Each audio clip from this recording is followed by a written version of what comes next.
and we are thrilled to be able to today have a program that is being presented by Bruce Williams. And I'm going to let him tell you a little bit more about himself. But we originally planned this program in February. And due to some weather events, we had to postpone it. And then due to closure, we postponed again. So we decided when we were looking at it to reschedule that perhaps he'd be available on this day, which is our normal monthly day, the third Friday of every month, to host this program. And when we looked at it, we thought, how perfect on Juneteenth. And then events of this past week, with it now becoming a state holiday, it just made it all the more exciting. So at this point, I am going to turn it over to Bruce. I'm now putting on a slide that does have I believe, the architectural or an artist rendering of what the Virginia African American Cultural Center, of which Bruce is a board member, slide for his program presentation. And at this time, I'm going to turn it over to Bruce. Oh, I do want to let you all know, just a little housekeeping. We will have everybody on mute during his speaking.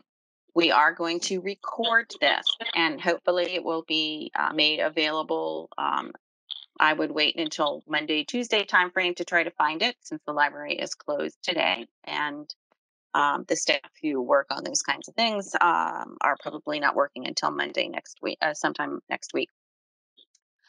We will have an opportunity for some question and answer period. And I'm going to ask for your patience as we go through. We will call on you individually for your questions. We have more people than we normally have at our program, and we're thrilled to have you all here. And please use the raise your hand. Feel free to enter in the chat if you have that capability. And then you folks who came in via the phone, I think most of you know the star, I believe it's, and Amy, you'll have to help me with this. So star 9 is the hand wave or the raising hand function.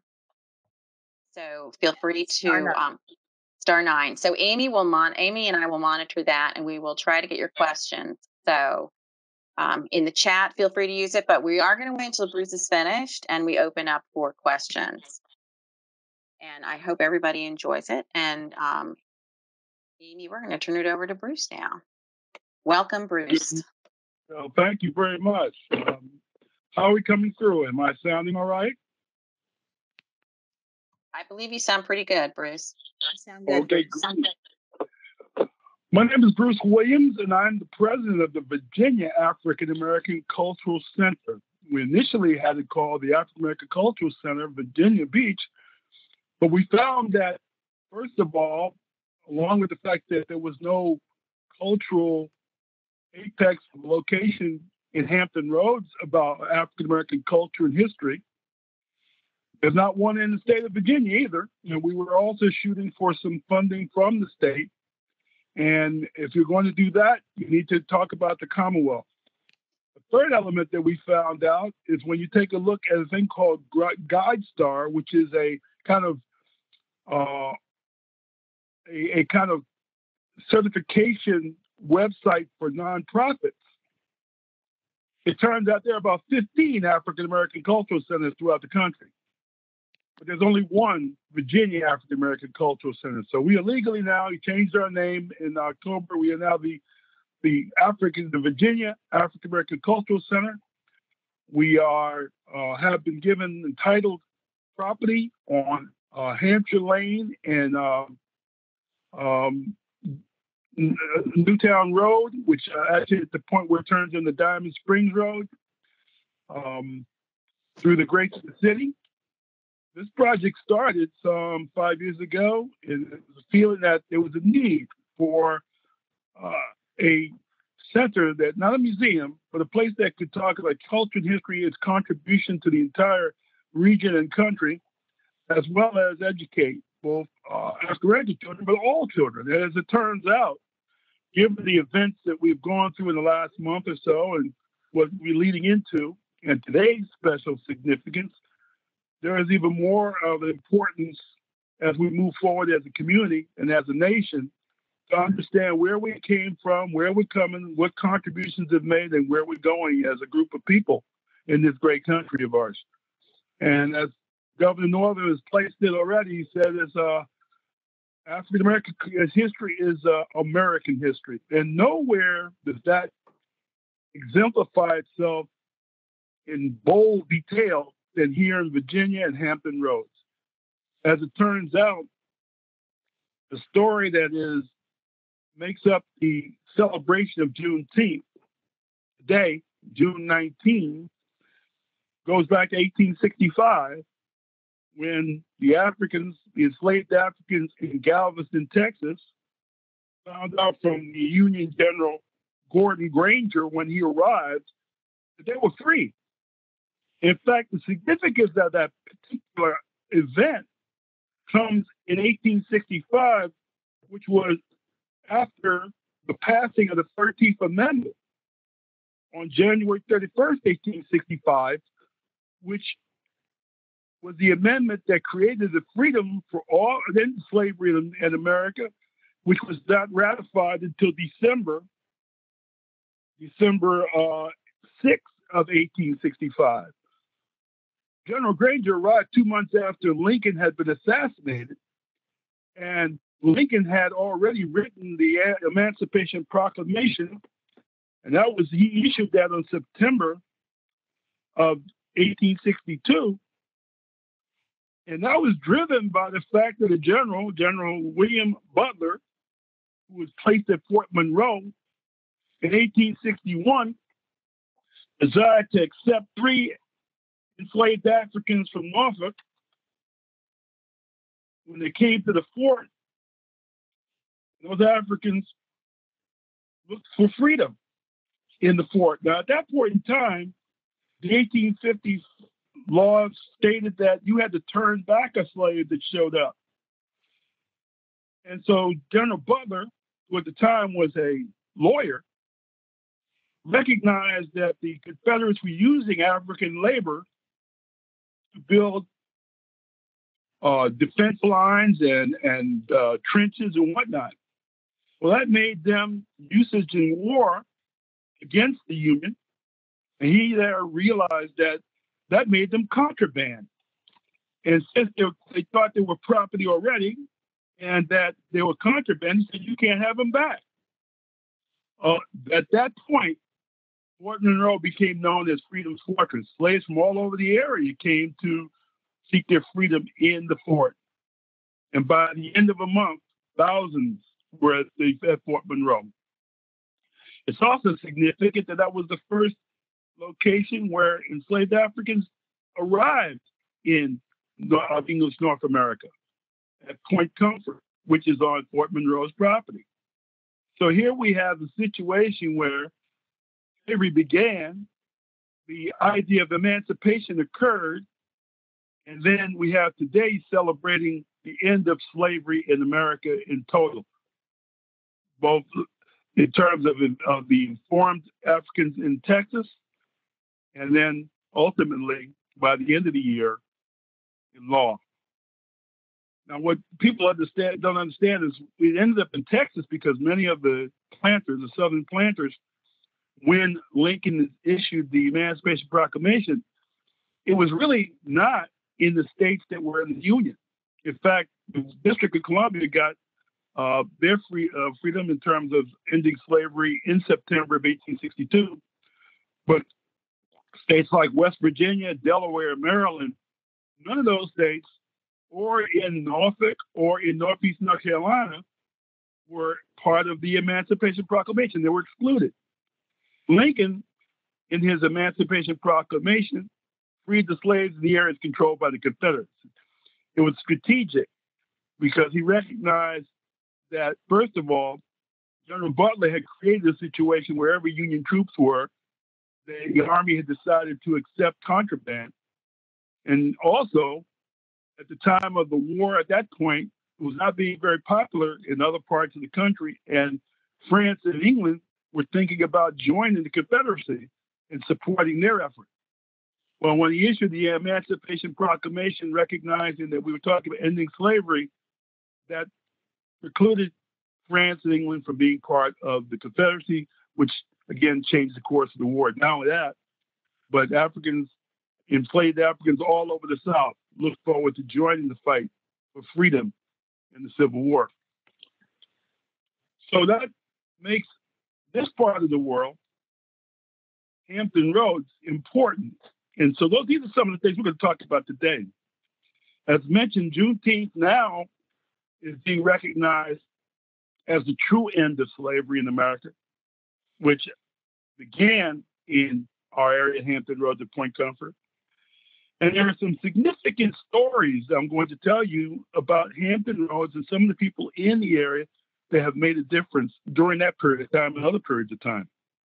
Let's start with a lady by the name of Mary LeVesque. Mary LeVesque was an African who was freed African in Portsmouth, Virginia, who had a restaurant in Portsmouth near the Gosport Shipyard, which at that time had been taken over by the Confederates. In that shipyard, they were converting a wooden ship, the Merrimack, into the ironclad CSS Virginia. The plans were being done in that shipyard. They were using enslaved Africans to do the work. Those enslaved Africans came out and told Mary about that. And it turns out she was actually a spy for the Union Army. They slipped at a plan. And this is, we're talking 1863, 1864. She slips up to Washington, D.C., and gives the plans to the Secretary of War, Seward. And on the second day of the CSS Virginia ravaging the Union fleet at the mouth of the James River, the marchers steamed up. The classic naval battle between the ironclads occurred, and naval history was changed forever. We wonder if she hadn't got those plans up to Washington, what might have been the outcome of the war. That was here in Hampton Roads. Mary Peak was a young lady who had been asked by the American Missionary Society to come down to teach enslaved Africans how to read. At that point in time, teaching enslaved Africans how to read was a criminal act punishable by death. But she came down and did it anyway. She was a member of the church I belong to now. That's the First Baptist Church, Norfolk, on 418 East Butte Street, which will celebrate its 210th anniversary this year, and is the oldest Baptist church in Norfolk. Well, she was a member there, and so back in 1862, she was the one teaching. She died of tuberculosis, actually in 1862, but she taught slaves how to read during that period of time. Another heroine in the fight for freedom. Let's fast forward a little bit. We talked about General Granger. We talked about the Civil War era. Another significant period of time in 1921 happened in Tulsa, Oklahoma.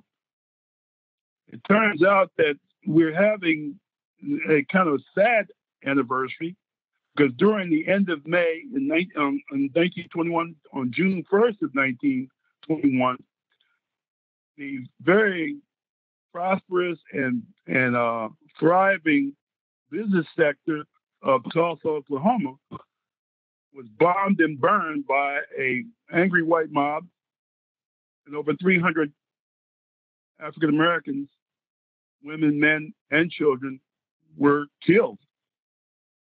There was a jealousy about the thriving location, and they decided to eliminate it.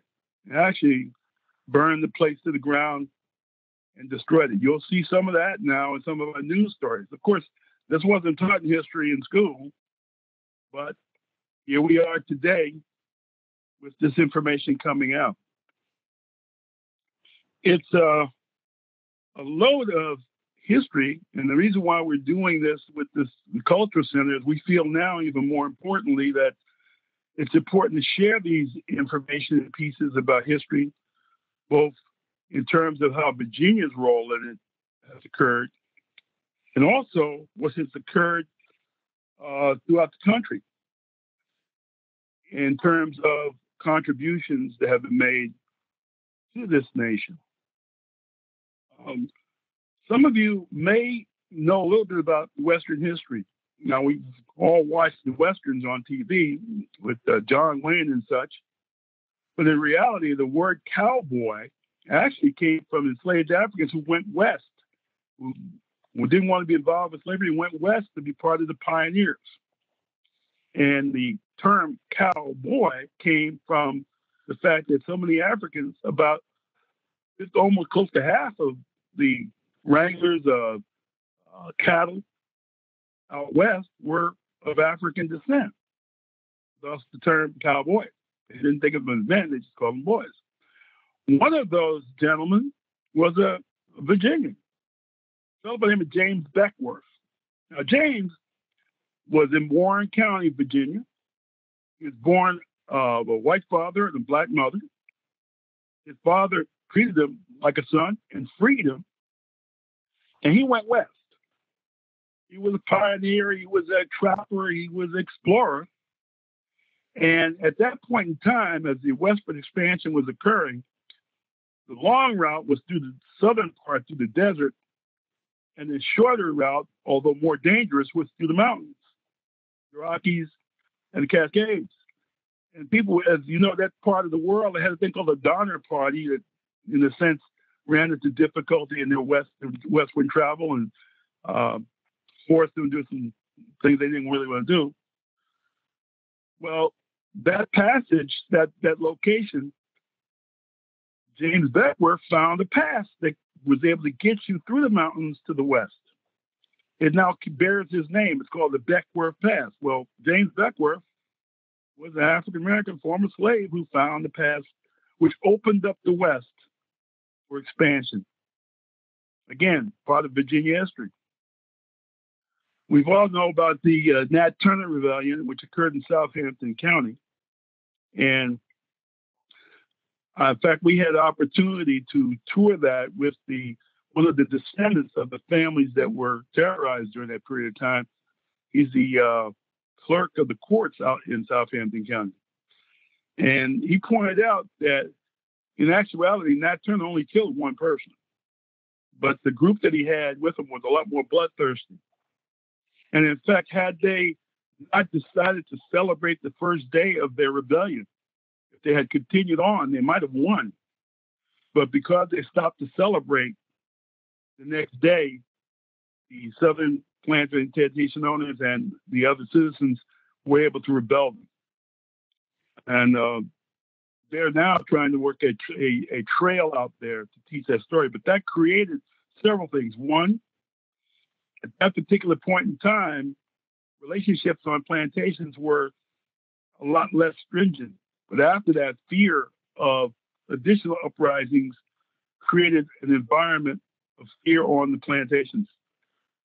Secondly, it also spurred other activity in other parts of the area during the Southern period. We're going to get a chance for question and answer and be able to share with you some things about not only history and culture in terms of what has occurred in the past, but what's going on now. There may be a lot of concerns right now about what Black Lives Matter means, why are the issues with the police department occurring? Well, I think I can partly explain that to you through what occurred after the Civil War. We talk about Lincoln and his Emancipation Proclamation. At the point in time he was assassinated, the plan was to wipe out the entire leadership of the Union, and that the plans for assassination weren't just limited to Lincoln. They had planned to also handle, to try to kill Vice President Johnson, Secretary of War Seward, and also General Grant, who at that point in time was Union hero. That created an environment of Reconstruction that was repressive by Vice President Johnson. That wasn't the plan that Lincoln had. And when President Grant took over, when U.S. Grant became President Grant, One of the things he went after was to eliminate the Ku Klux Klan, which at that time was terrorizing the newly freed Africans who were trying to establish themselves as citizens in the country through the Freedmen's Bank, through the establishment of education locations like Howard University. He ordered the Union Army to suppress the activities of the Ku Klux Klan. Of course, he was also riddled with a certain amount of corruption during his leadership and also pushback. So when he lost and didn't become president again, he lost that. The Republican at the time didn't prevail. Reconstruction reversed. And at that point in time, Jim Crow and the enslaved Africans who were economically depressed, we ended up with what they call black laws. And those black laws basically eliminated the opportunity to vote, to get legal recourse. And of course, the sheriff's departments, constables, carried out the policies of the day. We're still saddled with some of that, with a lot of that right now, in terms of a police department that is trained to act as military versus guardians. And we're saddled with the responsibility of carrying out the policies that kept Jim Crow in place, that kept the separation of the races by race, separate but equal. All those laws that were set up, police departments carried out, not just in the South, but all over the country. And to some extent, we're still saddled with that today, which is why knowing how we got here, historically speaking, and understanding cultural contributions that have been made is crucial. Because if we don't know our history, we tend to repeat it. And to that end, I want to share some information with you that you might not know. I presume everybody who is either driven or if you've walked up on it, you know that there are traffic signals, traffic lights, and also the gas mask. Both of those inventions were invented by an African American. His name was Garrett Morgan.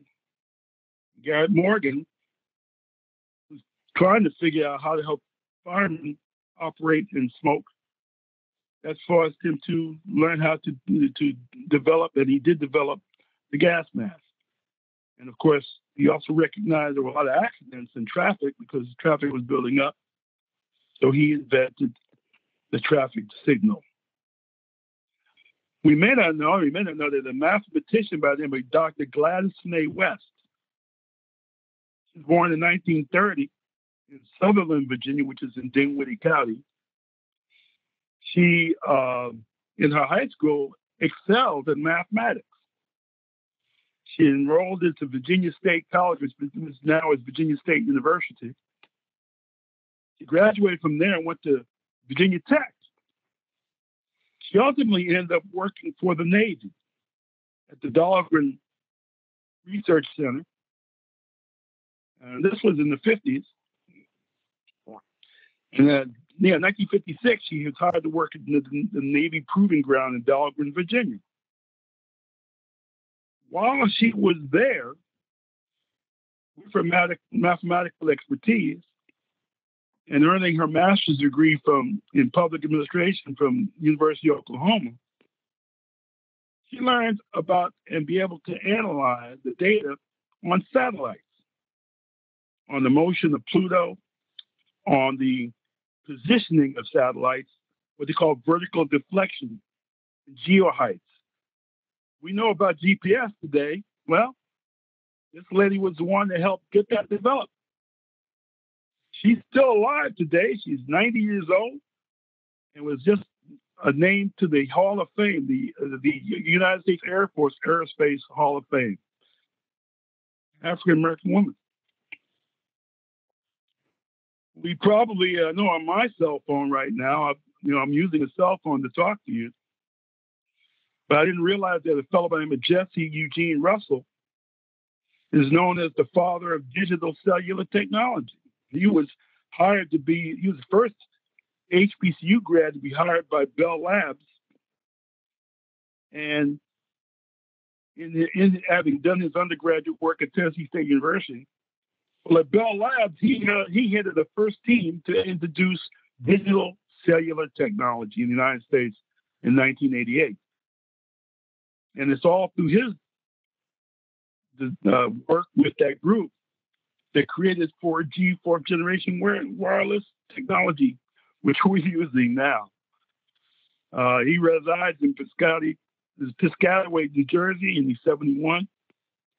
And again, part of why we're doing the Cultural Center is so that all children, our younger children, everybody else can understand the contributions made by folks like Dr. Russell, Mr. Russell, and by Dr. West.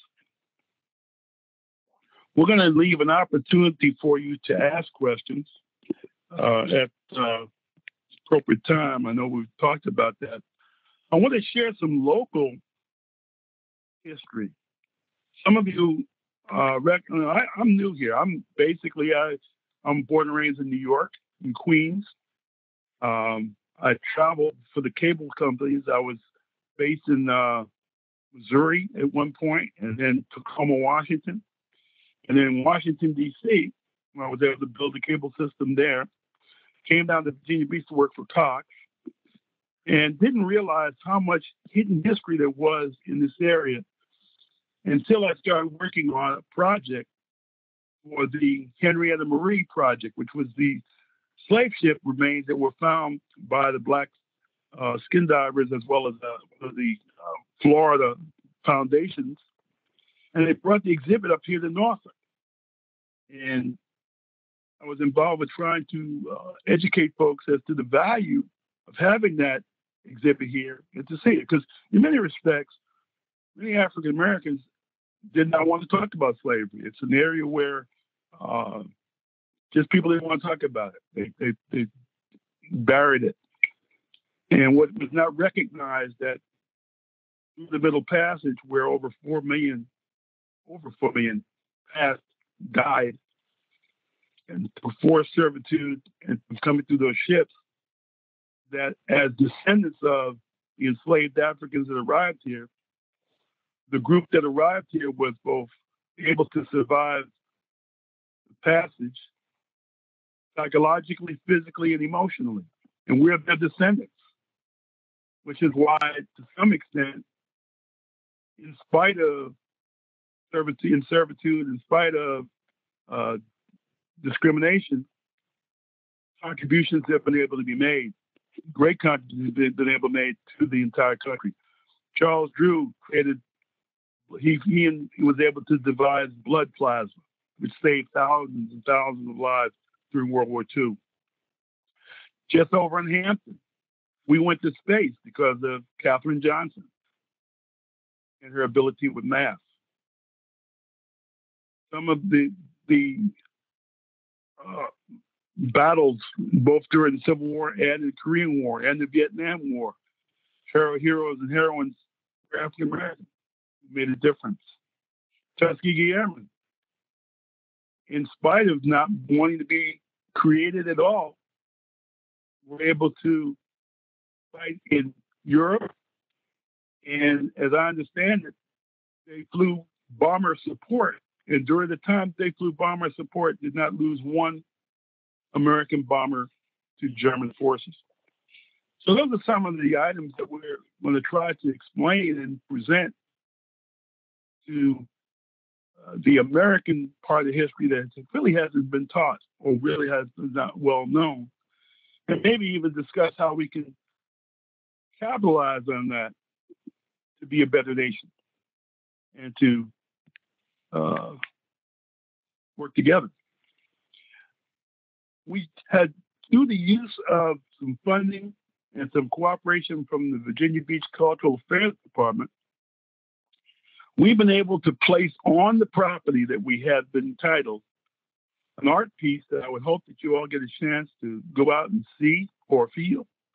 But we found that there was something else that a lot of people realized. That we had the pictures up there, the photographs of over 25 citizens of different African American neighborhoods in Virginia Beach. But they also have their interviews. Their interviews are located on the internet on a website called Portraits of Grace. And to some extent, some of you may relate to what I'm going to play back to you, some of what they had to say about the areas they grew up in Virginia Beach. So I'm going to try to play some of that return for you now. And we had minority parents that worked in the various, I should say, of different fields of employment.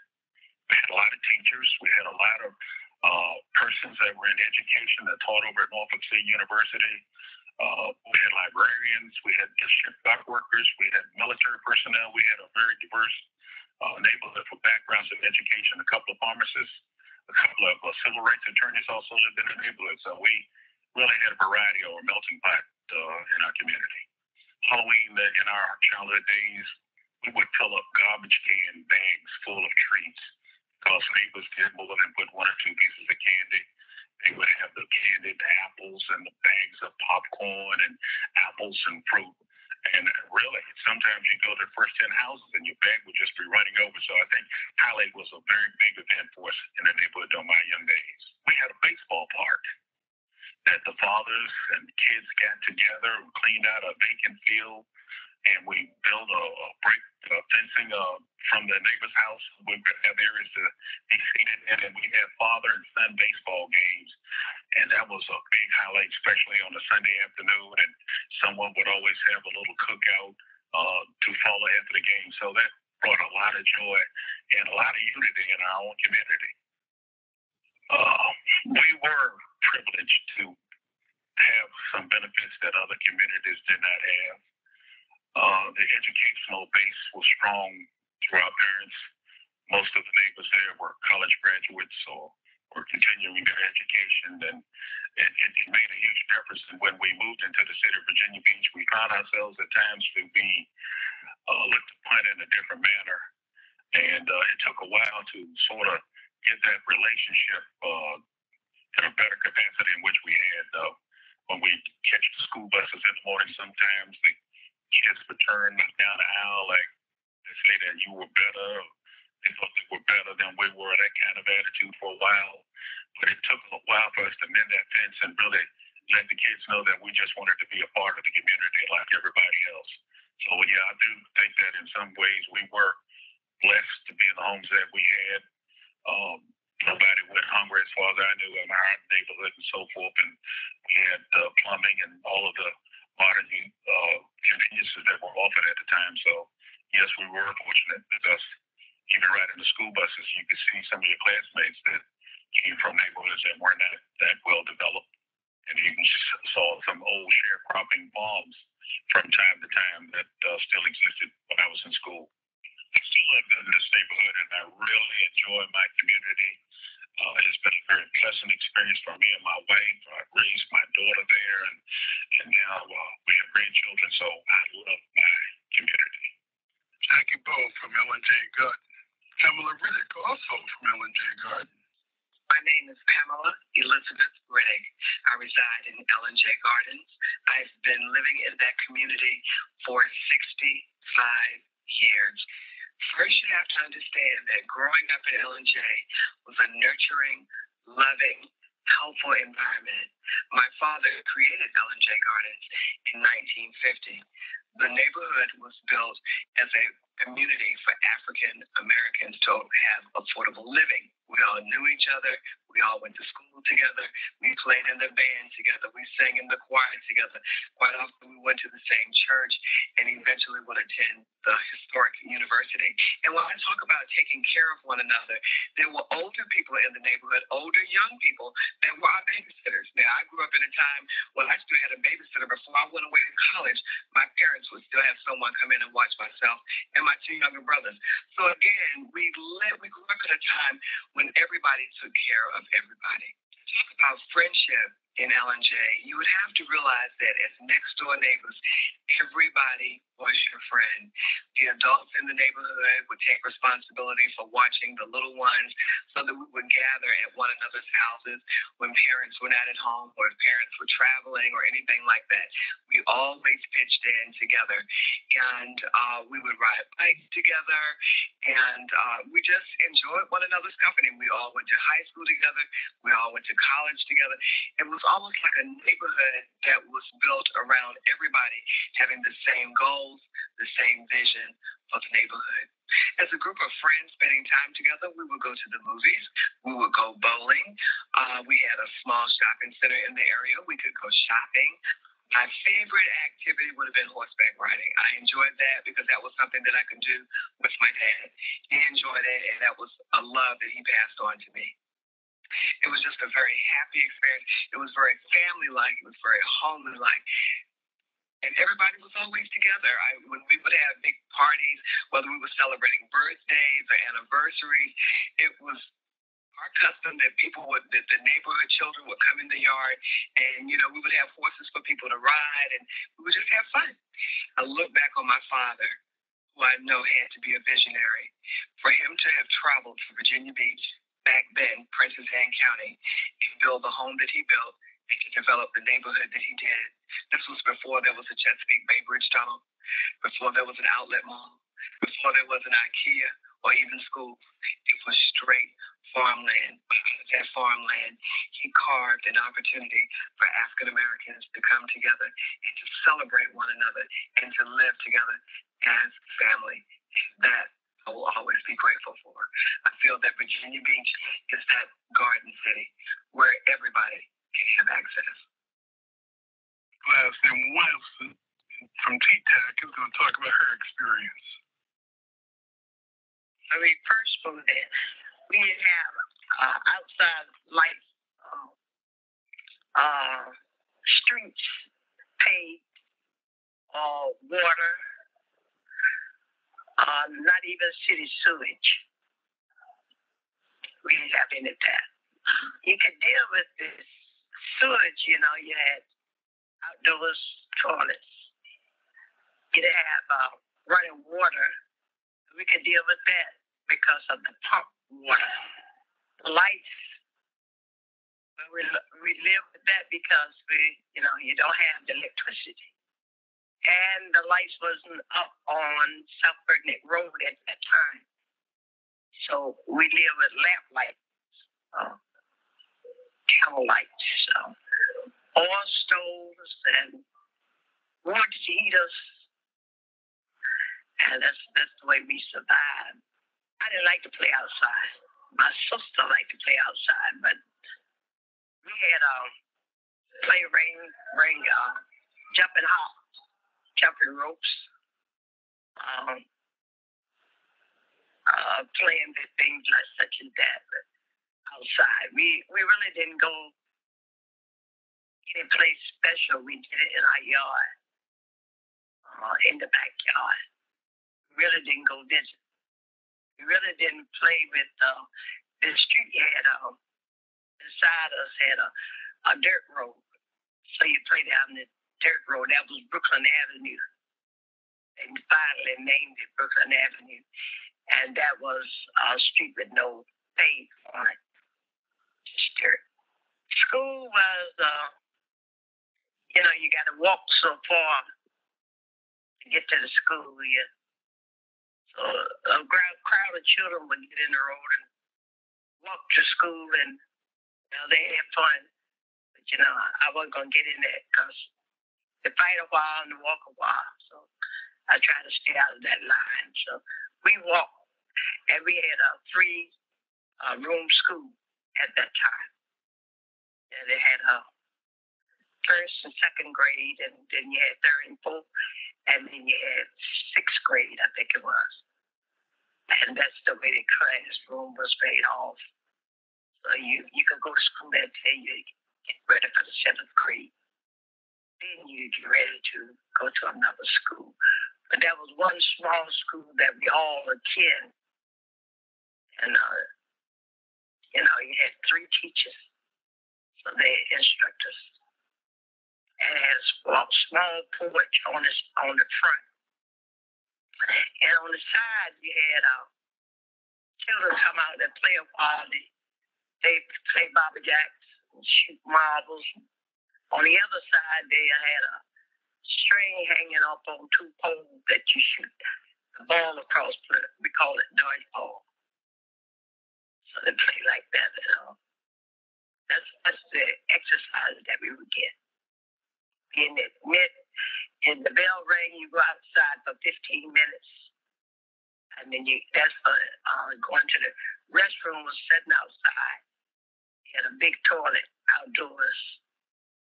And you go to that and by the bell exercise, get a few minutes of refreshing, going and being excused, and then you go back into the classroom. And then they will have lunch at 12, and at 12 o'clock, the bell will sound off, and the lady, somebody will come there that will be selling, bringing lunch to the school. And you go into the hall and you buy your lunch. Maybe get a bowl of soup, and get a sandwich, and you go back to your desk and eat your food for lunchtime. Then after that, you're admitted for about 10 minutes to be excused, and then they go back into the classroom for more studies. I had 8 children, and those 8 children, they go outside and play, but they was involved with the neighborhood around. We didn't really have a place that they could really go and play, but they would walk to the school maybe once a week and play dodgeball across the net. But most of the exercise with the kids there was on Brooklyn Avenue, where we didn't have pavement. They would play out there in that street because we didn't want them playing in the street because of cars. It wasn't bad, a lot of cars, but not for the children. So it was a lot of property.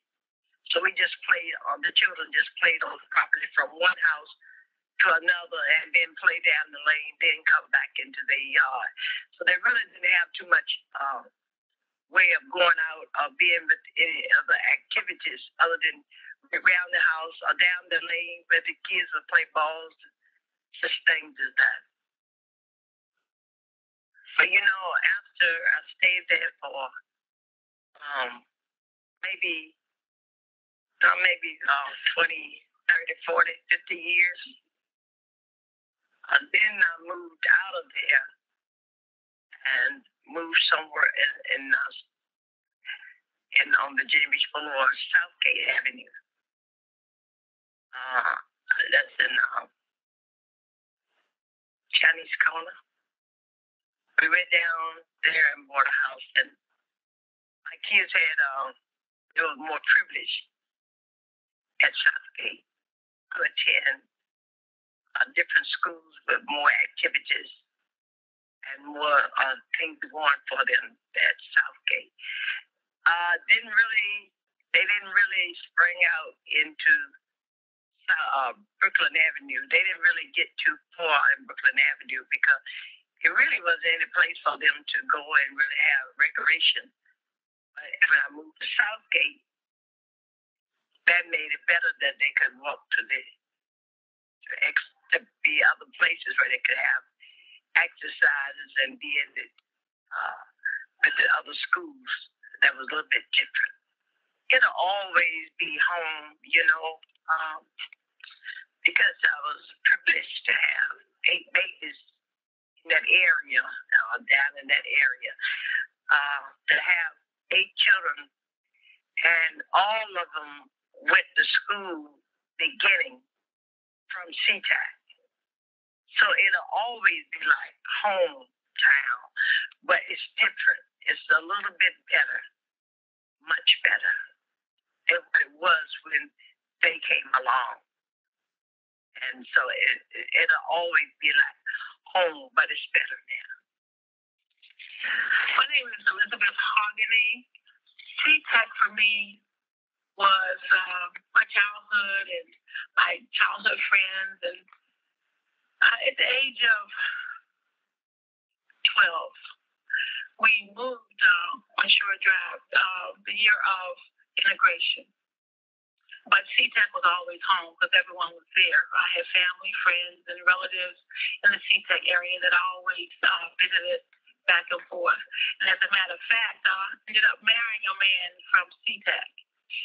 When my husband asked me to marry him, he chose the minister. A lot of times it's the bride, but he chose the minister, and he said, okay, I'm choosing the minister, and he's from CTAC.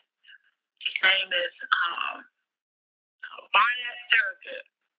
In my early days of being married, I was not in the church. And I could hear my mother-in-law, who was definitely a CTAC representative in her own right. She loved CTAC, and she stood up for CTAC and everything that it should be for the children, for people, for the community. And she would call me and she'd say, "You going to church?" And some days I was just getting in. We always have not always been in the church. So I admit I'd been out to the dance. So she would say, "Are you going to church?" Early Sunday morning. But our time came. And that connection with CTAC and New Jerusalem Church of God in Christ was powerful then, even more powerful today. So I see many of my classmates from elementary school in that body of Christ in CTAC. And I lived on Long Street Avenue, and that's right off of Long Street Avenue. So home is a big word, especially today. It's security, it's love, it's safety, it's just a smell. As a young girl in CTAC and just home, my mom would always make sure that we had food to eat. There was someone to welcome us.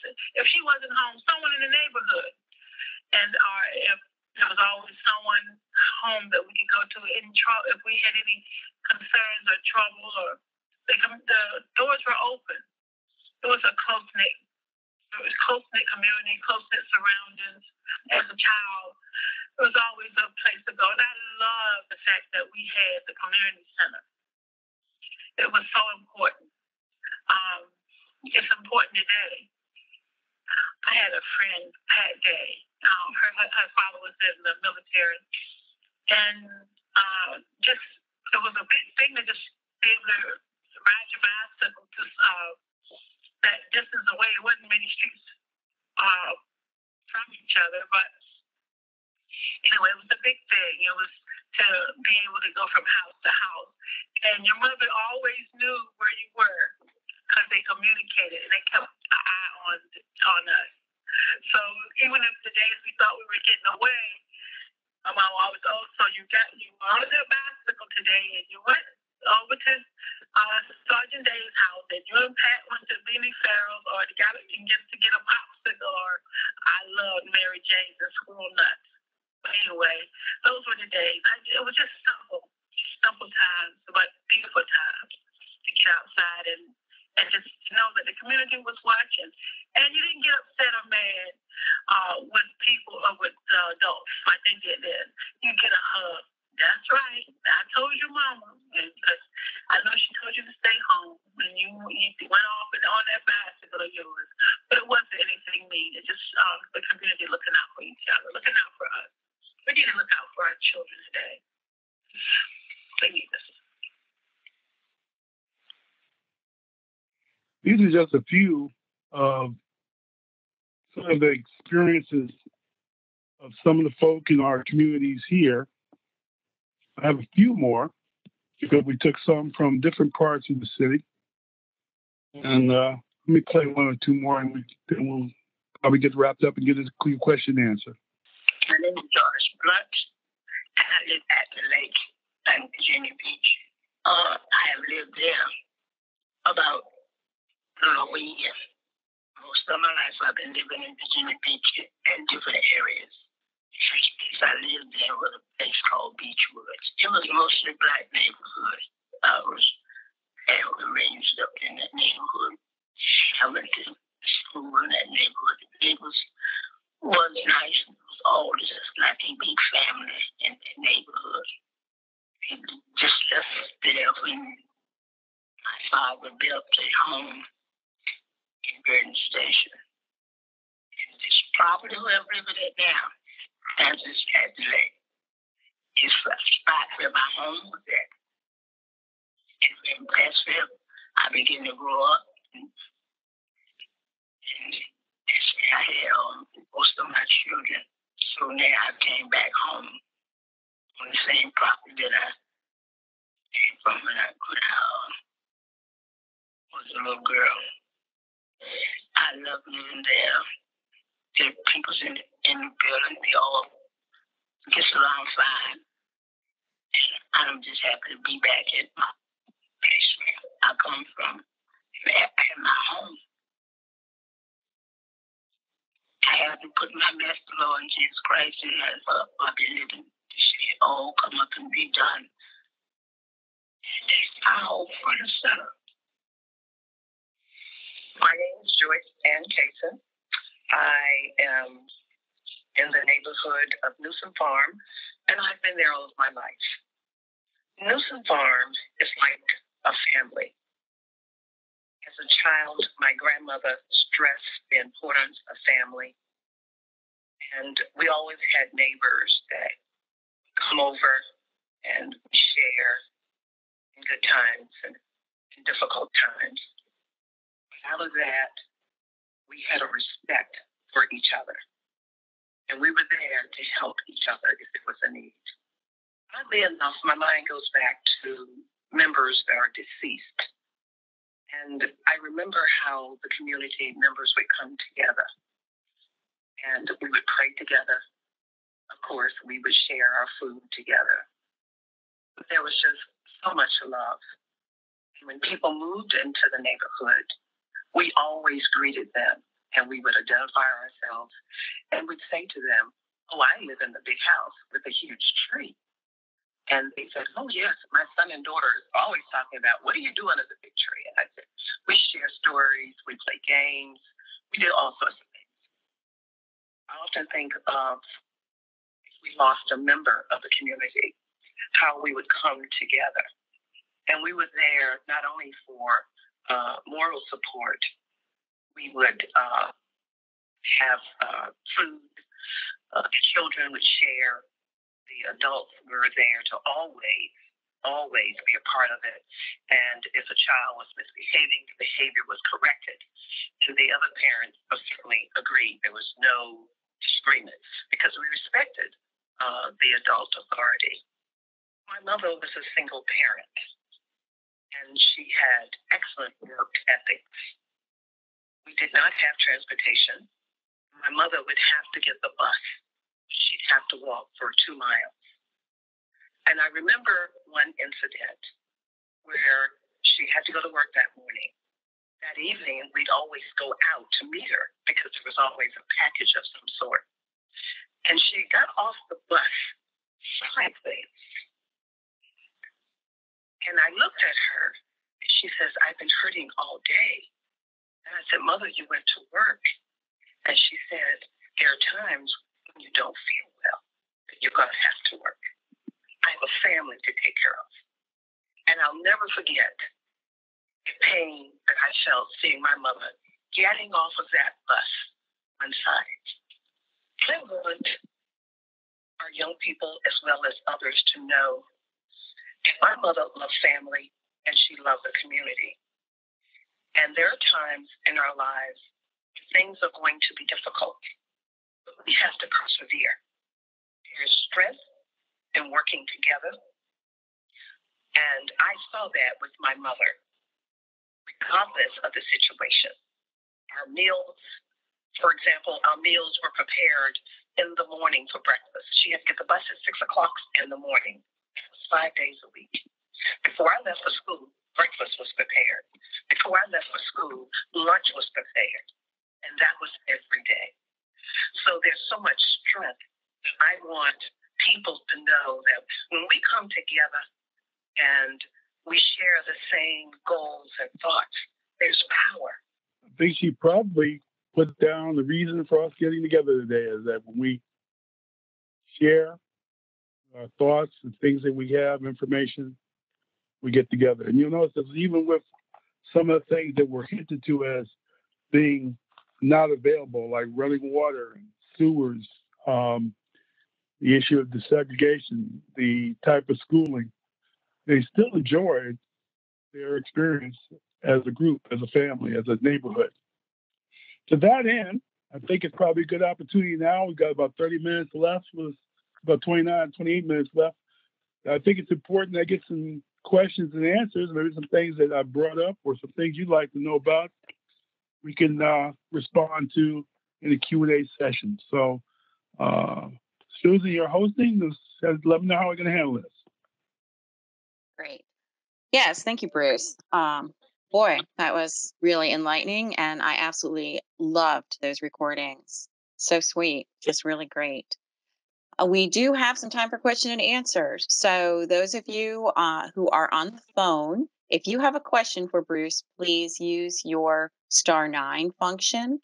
Others can just raise your hand over on the right-hand side of this program. You should have the ability to raise your hand. And then what we'll do is Amy or I will unmute you, and we will proceed with some questions for Bruce. Anyone? Let me see. I'm going to call on some people because I think I know some people that might. Jesse, how about you? Do you have any comments? Any stories that you have growing up? I know you love to talk. Oh, I used to lived in the SeaTac area, and I remember coming up, we had a volunteer fire department, and it was the first Black fire department in the nation. When the siren would go off, you could hear it all over the area. And growing up in church, I went to Mount Olive Baptist Church. I still go there today, where I sing in the choir in the SeaTac area. I'm from there, and I just had a good time as a childhood. And to this day, I still live there, back and forth. Put you on mute. And I see that, let's see. Amy, can you mute my? I can. I did want to say we have a question in the chat. Okay. Yeah, I see it. The question was, what are the center's hours of operation? Well, we're trying to get the funding to build the center now. Currently, the art piece stands outside and has a walkway, and it's lit up at night, so it's open, available to the public at any time during the day, and even in the early evening.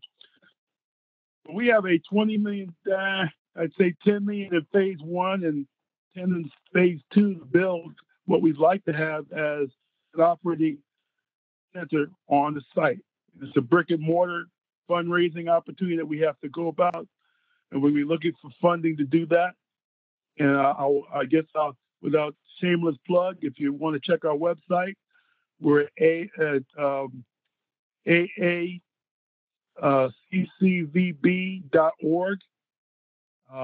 That's our website, and there's opportunities to see what program we have. We've been doing programming, however, this particular last 3 years, we had Nathan Richardson. We did an evening with Frederick Douglass at the Zayda Theater, and he did a presentation, not just a presentation, actually it was a discussion. And we had a photograph of his house in Washington, and it was the entire back wall of his sitting room. And so they set it up like you were in his sitting room. And he taught some young people at that particular performance how to do oration. We just had Cross That River, which is a musical about the cowboys who left, black cowboys who left the South as enslaved Africans and went out west. It was a fantastic performance. In fact, we did 2 performances, one at Kempsville High School, which the students loved, and then the second one we did at the Zayda Theater.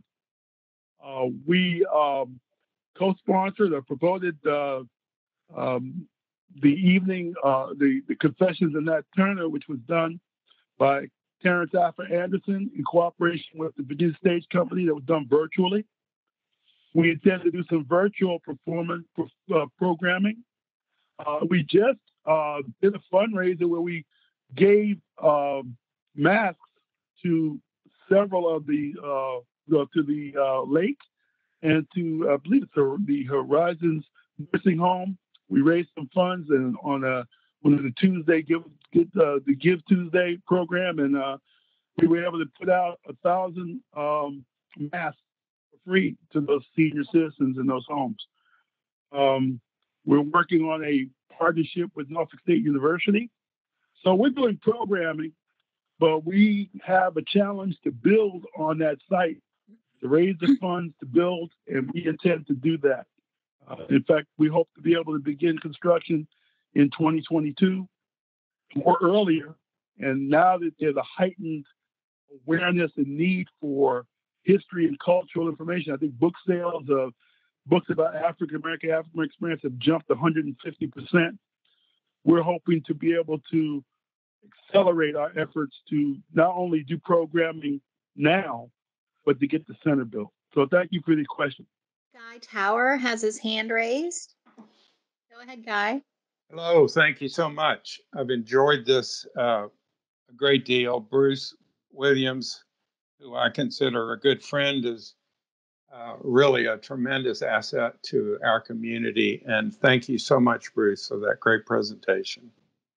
Thank you also for all the work you do for the African American Cultural Center, which I'm very happy to be a charter member of and participated in a number of events, and every one of them has been rewarding and a step closer to the goal of having a place where we can celebrate the African American society and culture in Virginia Beach. I want, if I may, just to add that on this Juneteenth day, I hope you will see something soon on TV or in the newspaper about a group going by the name of Listen, Learn, Love. That is a group of business and faith and civic leaders in Virginia Beach that has just been formed to do that, to promote listening, learning, and love. It's a grassroots initiative to fast track the diversity and inclusion conversation throughout Virginia Beach. We are trying to show the entire country how a city can listen to one another and affect real change, particularly in healing past pain and comprehending that pain in order to effectively progress towards healing from the past injustices and traumas. Our group believes that Black lives do indeed matter, and they matter in particular in Virginia Beach, and it's up to all of us to show that our love and caring for all members of our community, but particularly our Black community, understand how they're feeling, committing to doing better by them, and doing it by listening, learning, and loving. Thank you for that plug. You can find further information on Facebook, and I hope it'll be publicized widely in the next few days in the normal media. And I encourage anybody that'd like to be part of that to follow the leads on Facebook or Twitter or social media and join with us. Councilman Aaron Rouse and I are members, but this is really an organic. It's not coming from City Council. It may come to City Council, but it's not coming from City Council. It's coming up from the community itself.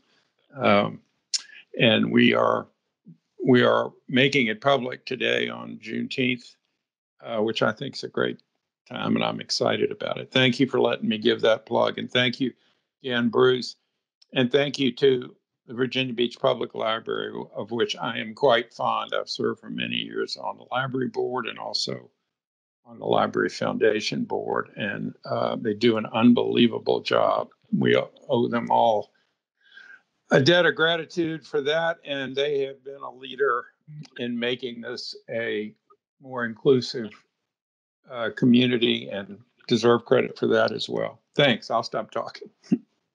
Councilman Tower, thank you. And anything you, by the way, make sure you send us information so we can support your effort. And you reminded me of something. We're in partnership with Dr. Daniel. They're doing a event on the land tomorrow. They'll be doing something around Black Lives Matter and around Juneteenth. You've just highlighted the purpose of the Cultural Center, and that's to support those kind of activities, because the more we learn, the more we talk, and the more we love, it's going to make it work. And we're a great city, as was identified by some of the interviews we played today, in spite of what was and what we, and you can see in their voices, pride and improvement. And I think that we intend to lead the way for the Commonwealth.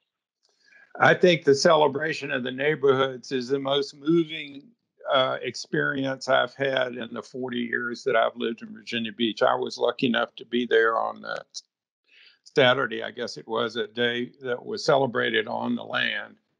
And we heard representatives from each of the neighborhoods make those presentations. It was both fascinating, totally fascinating, and extremely moving. It is makes you really feel, if you begin to understand the neighborhoods in Virginia Beach, you really cross a line into understanding of what the humanity is of the people who live in Virginia Beach, and what a great city it is with a lot of great neighborhoods. So I really love learning about neighborhoods. It's been the best thing about my experience on city council is learning about the different neighborhoods. I have a particular fondness for SeaTac because I've lived close to it for a long time, and I've worked closely with the Civic League on some things. But the experience has been great. I will say that Bruce, that Dr. Ross Hammond is a member of one of our founding members of this Listen, Learn, Love group, and you can be sure that the Virginia African American Cultural Center will be a part of what we do going forward. Thanks. I'm sure that's good. By the way, I need to check our chairman and founder, Dr. Ross Hammond. She has been the driving force to get us where we are. Our board is expanded. We've got some young folk. We're diversified. We're moving forward, and I cannot stress the amount of sacrifice and work she's put into getting us where we are and where we're going to go. And I can see the library right on top of it. They have maps of where the organizations are, where the different communities are in Virginia Beach, and they're showing information about Juneteenth. So I think you're coming in on our Facebook page. So thank you. Someone asked about contributions. You can find the tab on our website, and that's aacvb.org. And there's a donate tab on the website there. We'd be glad to accept anything you can help us with. We'd like you to go on our Facebook page and hit a like there. We are using that to inform folks about all the cultural aspects going on, not just in Hampton Roads, Virginia Beach, but all over the Commonwealth. And we have quite a rich assortment of things happening, and it's growing every single day. Are there any more questions? Bruce, what I have up on the screen right now is the homepage for the Virginia African American Cultural Center. And I was trying to demonstrate it as you were mentioning the donation opportunities.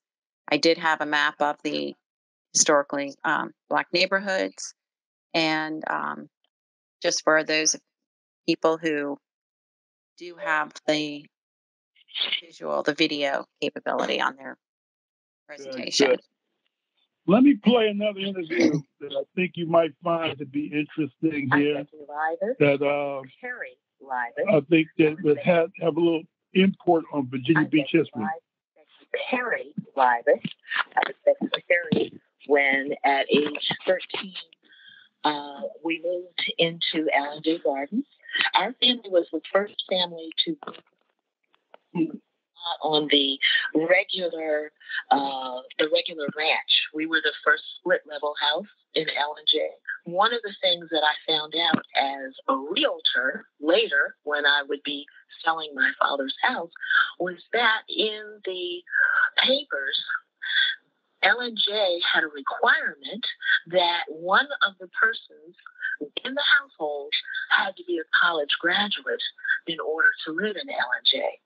So that meant that the kids who grew up there grew up around many educated people, people who were teachers, who were educators themselves, but many had master's degrees or doctorates or were doctors, lawyers. The atmosphere was one that was almost protected in a sense from what we learned. We learned from everybody in the community. And my dad, John Perry, who was a teacher and later was the first African American on Virginia Beach City Council, was also like a handyman. He was also a guy who welcomed the kids to come and watch him do things in the garage. Many tales will be told by guys growing up in the neighborhood as to how John Perry inspired them, taught them things about things, electric or whatever, handyman kind of thing. It was wonderful in one sense, being the oldest teenage girl.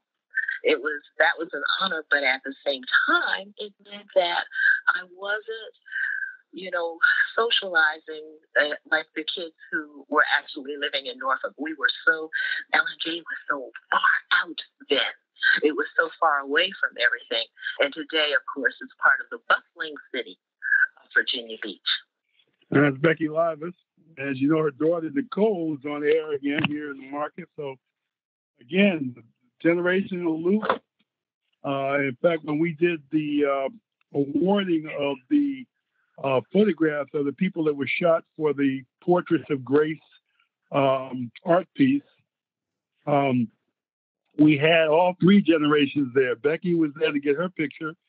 Her daughter was there and her granddaughter was there. So I think one of the nice things about the fact of sharing culture, we find out the intersections and the commonalities throughout the community. Any other questions that I can answer? Anybody? I mean, we just touched a little brief thing. One of the things we intend to try to do at the center, and the reason why we're not in that museum is because we got a chance through the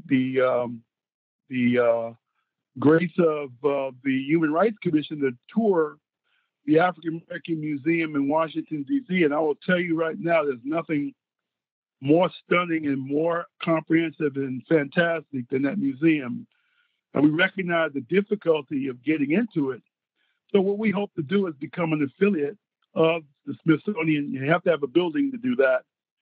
And our game plan is to see if we can do virtual reality tours of that site and other sites. And it turns out that I understand that that's already in place with some places. So we're hoping to use technology to help us expand our capability as a center that can provide information, experience, and expertise. Ruth, I don't see any other questions at this time. I do. Hold on, it's Alan. Okay. I just want to say the stories were just, to me, they were so moving. I almost started crying. I mean, the family aspects of it, and oh my gosh, it's just so powerful. And this was from a people who we recognize through listening to them have been, in some cases, denied public utilities. Yeah. I mean, I was looking at, in the 50s, we're talking massive resistance. We're talking the Kempsville School. We're talking Jim Crow. And yet have a rich experience that, by the way, has relevance today. I mean, I know. Great. The problem we have, but there's an assumption, I don't want to just say it straight out, that many people think because a person is Black, that they know the history. Trust me, that is not the case. We've recognized that to be true. And we try as hard as we can at the center, and we're planning on doing more, and we are doing more, to expand people's knowledge of the length and breadth of contributions that have been made, both to African American and all other parts of our community. Because as was pointed out, and I think was really poignant during the 1619 programs at Fort Monroe, which I was a part of, you learn so much from what the African part of American history is once it's known. And you see what the contributions are. And we recognize that we as a country, e pluribus unum is really true.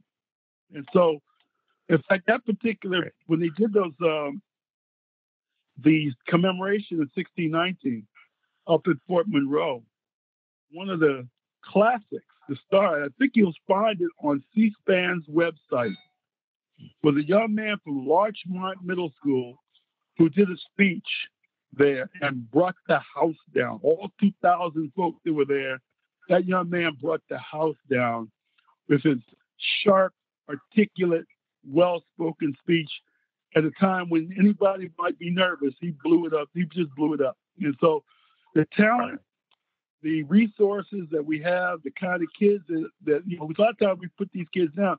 We've got a generation that's growing up that's going to be a lot more astute.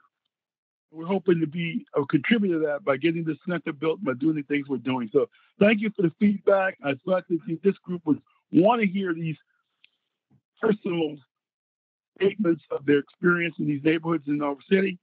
And I guess that worked out. And I implore you to go to the Portraits of Grace website. It's portraitsofgrace.us.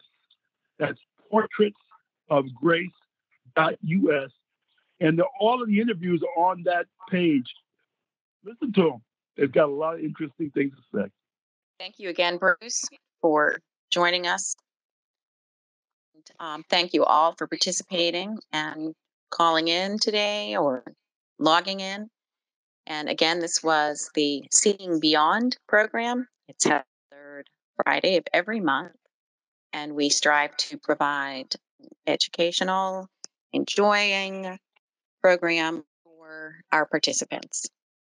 I'm going to put that website, I'm going to put my slide back up.